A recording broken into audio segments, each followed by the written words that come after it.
বাংলাদেশে নিষিদ্ধ জঙ্গি সংগঠনের সাথে যোগ রাখার অভিযোগে কাকসা থানার পানাগড় মিরে পাড়ার বাসিন্দা মোহাম্মদ হাবিবুল্লাহকে গ্রেপ্তার করে এসটিএফ। কাকসা থানায় ম্যারাথন জিজ্ঞাসাবাদের পর তাকে গ্রেপ্তার বলে জানানো হয় এসটিএফ এর পক্ষ থেকে।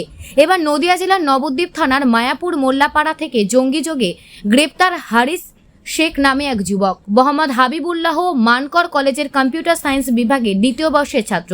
মেধাবী এই ছাত্রের সাথে বাংলাদেশের জঙ্গি সংগঠনে ওতপ্রোত যোগ খুঁজে পায় এসটিএফ কর্তারা।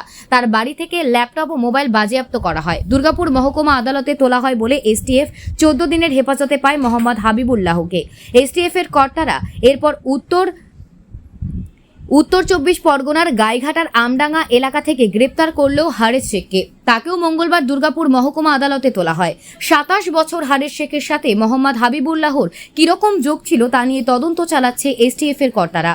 জঙ্গি যোগে এই রাজ্যের কাকসার পানাগড়ের পরে এবার নবদ্বীপ থানার মায়াপুরের বাসিন্দা মোল্লাপাড়ার হারিস শেখের গ্রেপ্তারের ঘটনায় চাঞ্চল্য ছড়ালো।